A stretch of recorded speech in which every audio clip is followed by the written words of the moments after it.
नमस्कार, मैं प्रिंस मौर्य और आप देख रहे हैं प्रिंस विद ट्रुथ। सबका नंबर आएगा, सबका नंबर आएगा। कैसे आएगा और कहां आएगा, यही बताने मैं आया हूं। हम एक अच्छे राष्ट्र की कल्पना तो करते हैं, लेकिन यह कल्पना करते समय हम भूल जाते हैं कि एक अच्छे राष्ट्र के निर्माण के लिए, एक अच्छे राष्ट्र के गठन के लिए किन मूल चीज़ों की जरूरत है।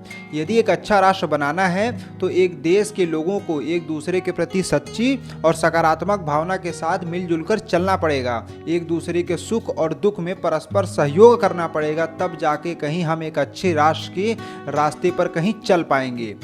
लेकिन क्या ऐसा हो रहा है? क्या ऐसा होता हुआ दिख रहा है कि हमारा देश एक अच्छे राष्ट्र की तरफ बढ़ रहा है? नहीं, ऐसा होता हुआ नहीं दिख रहा है। आपको बात बुरी लगेगी, लेकिन सच्चाई यही है। वो कैसे, मैं आपको उदाहरण के तौर पर कुछ बताता हूँ। वीडियो में बने रहिए।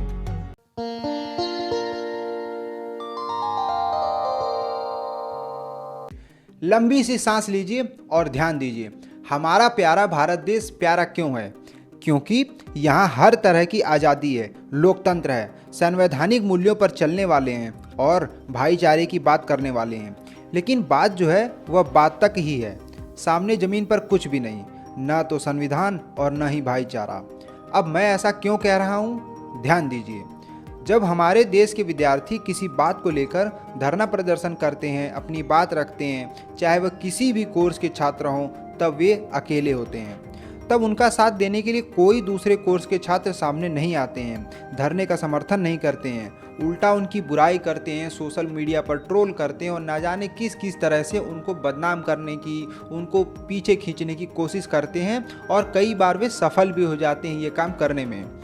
उदाहरण लीजिए कि जैसे बीएड वाले छात्र, बीटीसी वाले छात्र यदि धरना दे रहे हैं तो फिर इंजीनियरिंग, लॉ और मेडिकल वाले छात्र उनका साथ नहीं देंगे, उनको ट्रोल करेंगे। और कहीं लॉ के छात्र किसी बात को लेकर धरना कर रहे हैं तो मेडिकल और इंजीनियरिंग वाले साथ नहीं देंगे। यही काम मेडिकल वाले और इंजीनियरिंग वाले यदि धरना दे रहे हैं, किसी बात को लेकर कुछ मांगे रख रहे हैं, कुछ अपनी बात कह रहे हैं, तो बाकी अलग कोर्सेज के छात्र उनका साथ नहीं देंगे और उनको ट्रोल करेंगे, उनकी बात को काटेंगे और कुतर्क करते हैं। तर्क भी नहीं करते, कुतर्क करते हैं। तो यहाँ पर सहयोग तो नहीं किया, उल्टा उनको कमज़ोर करने की जो पूरी कोशिश थी वो भी की। सब के सब सिर्फ अपने लिए खड़े होते हैं, दूसरों का धरना राजनीति से प्रभावित और अपना धरना देश के भविष्य की दुहाई। एक अभिनेता या एक अभिनेत्री यदि उनको ट्रोल किया जाता है तो फिर उनका साथ देने के लिए कोई सामने नहीं आता और बाकियों को इससे कोई फर्क नहीं पड़ता। हम पीछे ऐसे कई सारे उदाहरण देख चुके हैं। किसानों का आंदोलन था तो किसानों का साथ देने के लिए भी कोई नहीं गया, सब ने सिर्फ गालियां दी कि उनका आंदोलन है, वे समझें, बस हमारे लिए वे रोड खाली कर दें, क्योंकि हमें तो रोड से मतलब है, किसान जाएं भाड़ में। ट्रक ड्राइवर, ऑटो ड्राइवर धरना देंगे तब बाकी लोग उनकी मदद करने के लिए नहीं आते हैं। लोगों को अपनी पड़ी रहती है। ऑटो ड्राइवर और ट्रक ड्राइवर की क्या समस्याएं हैं, इनका कहना है कि ये वे खुद समझें, इससे हमें परेशानी नहीं होनी चाहिए। जब भारत के ओलंपिक विजेता और भारत सरकार द्वारा सम्मानित खिलाड़ी एक नेता के खिलाफ शिकायत करते हैं और धरना देते हैं, तब उनका साथ देने के लिए भी कोई नहीं आता है। कुछ गिनती के लोग आते हैं, चंद लोग आते हैं जिनकी गिनती ना के बराबर होती है।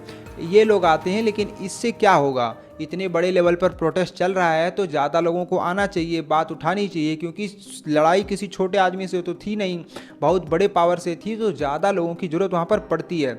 लेकिन कोई नहीं आया। सब ने सोशल मीडिया पर, टीवी पर और जगह जगह देखा, कुछ ने सपोर्ट किया सोशल मीडिया के माध्यम से और ज़्यादा लोगों ने गालियाँ वगैरह दी, आलोचना की और अपना काम से आगे बढ़ते रहे।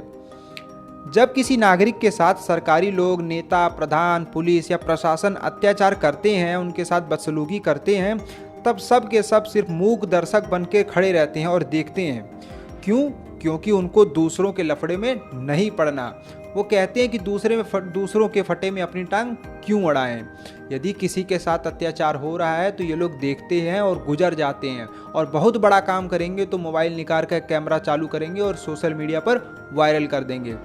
जब किसी एक जाति, एक संप्रदाय की लड़की के साथ यौन हिंसा या बलात्कार जैसा अपराध होता है, तब बाकी जातियां और संप्रदाय के लोगों को कोई फर्क नहीं पड़ता। क्यों? क्योंकि तब वह लड़की देश की लड़की नहीं रह जाती है, वह किसी जाति और धर्म की लड़की रहकर रह जाती है। लेकिन यहाँ पर कुछ लोगों को फर्क पड़ता है, वे हैं उस जाति के नेता। उनको इस बात से फर्क पड़ता है क्योंकि उससे उनके स्वार्थ की पूर्ति होनी है। अब बात ज़्यादा ही हो रही है ना, तो अब बात ज़्यादा ना हो इसलिए आखिरी उदाहरण देता हूँ और आपको छुट्टी देता हूँ। लद्दाख में इतने महीनों से धरना प्रदर्शन चल रहा है और अनशन भी चल रहा है। कौन कर रहा है? सोनम वांगचुक। सोनम वांगचुक वही है जिनके किरदार के ऊपर रेंचो का किरदार बनाया गया था 3 इडियट्स के लिए। ठीक है, तो ये धरना कर किस लिए हैं? अपने स्वार्थ की पूर्ति के लिए, अपने हितों के लिए नहीं। वे बचाना चाहते हैं ग्लेशियर्स को, वे बचाना चाहते हैं प्रकृति को, वे बचाना चाहते हैं देश की धरोहर, क्योंकि वहाँ पर सरकारें और उद्योगपति वहाँ पर कंपनियाँ और बहुत सारे उद्योग लगाना चाहते हैं, फैक्ट्रियाँ लगाना चाहते हैं, जिसके कार्बन के उत्सर्जन से, जिसके पॉल्यूशन से ग्लेशियर्स पिघल जाएंगे, देश को काफ़ी नुकसान होगा और प्रकृति को नुकसान होगा, इससे मानवता को भी नुकसान होगा, बहुत ज़्यादा हानि पहुँचेगी। तो वे वैज्ञानिक हैं और इस बात को समझते हैं, अच्छे से समझते हैं, और उन्होंने वहाँ प्रकृति के लिए बहुत सारे काम भी किए हैं और दुनिया जानती कि वे काम सही कर रहे हैं, लेकिन फिर भी किसी को कोई फ़र्क नहीं पड़ रहा है। वे धरना दे रहे हैं और अपनी मांग कह रहे हैं। ना वो किसी तरीके का हिंसक धरना है, ना ही उन्होंने किसी तरीके की हिंसा की है, ना ही उनका ऐसा कोई रिकॉर्ड रहा है। इतने प्यारे व्यक्ति हैं, इतनी प्यारी बात करते हैं, मतलब जब वो बोलते हैं तो ऐसा लगता है कि कोई प्यारा सा बच्चा बोल रहा है और इतना मीठा मीठा। फिर भी सरकारें उनकी बात नहीं सुनती हैं। वे रिक्वेस्ट कर रहे हैं, धमकी भी नहीं दे रहे हैं, सरकारों से रिक्वेस्ट कर रहे हैं, फिर भी उनका सपोर्ट करने के लिए ना सरकारें जा रही हैं और ना विपक्ष की पार्टियों के लोग जा रहे हैं और ना ही किसी संस्था के लोग जा रहे हैं। कुछ गिनती के लोग जा रहे हैं तो उनको एक्सेप्शन माना जाता है, लेकिन ज़्यादातर लोग नहीं जा रहे हैं। ये मानवता की बात है तो पूरी मानवता को जाना चाहिए, ट्रेंड करवाना चाहिए, हैशटैग चलवाने चाहिए, लोगों को मांग उठानी चाहिए, यहाँ तक कि चुनाव में ये मुद्दा होना चाहिए, लेकिन मुद्दा नहीं है। तो जब कोई किसी का सपोर्ट नहीं करता है तो फिर कोई किसी को बचाने के और किसी से मदद की उम्मीद भी ना करे। क्यों? क्योंकि एक दूसरे के ऊपर आरोप लगा देना और दूसरों की मदद ना करना ये कोई अच्छी बात नहीं है, इससे किसी बढ़िया राष्ट्र का निर्माण नहीं होगा। तो जाते जाते एक शेर बताता जाता हूँ, नवाज देवबंदी जी का है और उन्होंने 2 लाइनें लिखी थी। जलते घर को देखने वालों, जलते घर को देखने वालों, फूस का छप्पर आपका है, आपके पीछे तेज हवा है, आगे मुकद्दर आपका है। उसकी मौत पे मैं भी चुप था, मेरा नंबर अब आया, मेरी मौत पे आप भी चुप हैं, अगला नंबर आपका है।